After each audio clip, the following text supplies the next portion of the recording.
السلام علیکم ورحمۃ اللہ وبرکاتہ نحمده ونصلی علی رسولہ الکریم اما بعد۔ آج کا سبق سن لیجئے۔ آج کے سبق کی سرخی ہے نیک لوگوں سے دوستی کیجئے، پارٹ 6۔ حضرت محمد صلی اللہ علیہ وسلم نے دو دوستوں کی ملاقات کا ایمان افروز نقشہ کھینچتے ہوئے فرمایا، اور زبردست نقشہ کھینچا حضور صلی اللہ علیہ وسلم نے۔ فرماتے ہیں کہ ایک شخص اپنے دوست سے جو کسی دوسری بستی میں تھا ملاقات کے لیے چلا، خدا نے اس کے راستے پر ایک فرشتے کو بٹھا دیا۔ فرشتے نے اس سے پوچھا، کہاں کا ارادہ ہے، کہاں جا رہے ہو؟ اس نے جواب دیا، اس گاؤں میں اپنے بھائی سے ملاقات کے لیے جا رہا ہوں۔ فرشتے نے کہا، کیا تمہارا اس پر کوئی حق نعمت ہے جو وصول کرنے جا رہے ہو؟ کوئی قرضہ ہے، کوئی بات ہے جو کام کرنے کے لیے جا رہے ہو؟ اس نے کہا، نہیں، بس صرف اس غرض سے اس کے پاس جا رہا ہوں کہ مجھے اس سے خدا کی خاطر محبت ہے، اللہ کی خاطر میں اس سے محبت کرتا ہوں۔ فرشتہ بولا، تو سنو، مجھے خدا نے تمہارے پاس بھیجا ہے اور یہ بشارت دی ہے کہ اللہ بھی تجھ سے ایسی ہی محبت رکھتا ہے جیسی تو اس کی خاطر اپنے دوست سے دوستی رکھتا ہے۔ جیسے اپنے دوست سے تو محبت رکھتا ہے، اللہ بھی تجھ سے محبت رکھتا ہے۔ یہ حدیث مسلم شریف میں ہے۔ میں ہمیشہ ساتھی کو کہتا ہوں، مسجد میں جاؤ نماز پڑھنے کے لیے تو نماز کی نیت تو ہے ہی الحمدللہ، لیکن یہ بھی نیت کر لو کہ ابھی مصلی ملیں گے، ساتھی ملیں گے، دوست ملیں گے، چلو ان سے ملاقات بھی ہو جائے گی، تب یہ دونوں فائدہ ہو گیا۔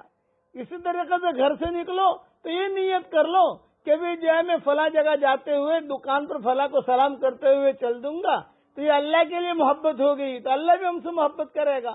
یعنی یہ چیزیں جو ہے تربیت کی ہوتی ہیں، یہ سیکھنی چاہیے۔ دوستی ایسے لوگوں سے کیجیے جو اسلامی نقطۂ نظر سے دوستی کے لائق ہوں، اور پھر زندگی بھر اس دوستی کو نبھانے کی کوشش بھی کیجیے۔ جس طرح یہ ضروری ہے کہ دوستی کے لیے اچھے لوگوں کا انتخاب کیا جائے، اسی طرح یہ بھی ضروری ہے کہ دوستی کو ہمیشہ نبھانے اور قائم رکھنے کی بھی کوشش کی جائے۔ ہاں، یعنی دوست دسترخوانی دوست نہ ہو۔ دوست کئی قسم کے ہوتے ہیں، کچھ دوست دسترخوانی ہوتے ہیں۔ دسترخوانی دوست کا مطلب یہ، آپ کے پاس مال ہے اور آپ جو ہے خوب کھلاتے ہیں، خوب پلاتے ہیں تو وہ آپ سے دوستی کریں گے، اور جہاں خدا نخواستہ آپ پر کچھ حالات آئے، آپ نے لینا دینا بند کر دیا، دسترخوان آپ نے لپیٹ لیا تو وہ بھی لپیٹ کر چلے جائیں گے۔ یہ دسترخوانی دوست ہیں۔ ایسے دوستوں سے پرہیز کیا جائے، ایسے دوستوں سے زیادہ تعلقات نہ کیے جائے کہ یہ خود غرض آدمی ہے۔ دوستی کرو تو مکمل طریقے پر اسے نبھاؤ۔ حضور صلی اللہ علیہ وسلم نے نبھایا، اور عثمان ابن مظعون کا اور حضور صلی اللہ علیہ وسلم کا 40 سال کا یارانہ تھا۔ 40 سال کس کو کہتے ہیں؟ 40 سال سے دونوں کی دوستی تھی، عثمان ابن مظعون کی اور حضور اکرم صلی اللہ علیہ وسلم کی۔ بچپن میں حضور صلی اللہ علیہ وسلم عثمان ابن مظعون کے بغیر نہیں رہتے تھے، اور عثمان ابن مظعون حضور صلی اللہ علیہ وسلم کے بغیر نہیں رہتے تھے۔ ساتھ کئی بار، حتیٰ کہ حضور صلی اللہ علیہ وسلم کا جب نکاح ہوا حضرت خدیجہ سے، تو جیسے دولہے کے ساتھ کوئی لوگ ہوتے ہیں نا، دولہے کے ساتھ کچھ دوست لوگ ہوتے ہیں کہ بھی چلو دولہے کے ساتھ تھوڑا سا گھومیں گے، کریں گے، تو حضور کے ساتھ یہ عثمان ابن مظعون تھے مشرک، بے ایمان تھے۔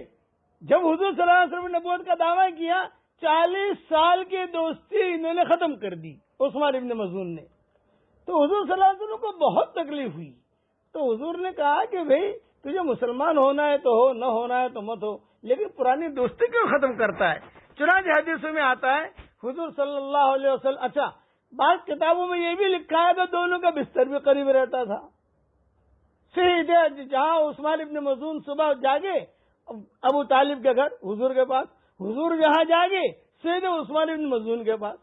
نہیں ان کے بغیر رہے نہیں ان کے بغیر رہے. اتنا پرانا یارانہ تھا. تو عثمان ابن مظعون نے چھوڑ دیا, لیکن حضور صلی اللہ علیہ وسلم نے نہیں چھوڑا. اور اس کے بڑے قصے آتے ہیں. ابھی تو وقت نہیں ہے میرے پاس, ہو سکا تو کل مضمون پورا کروں گا.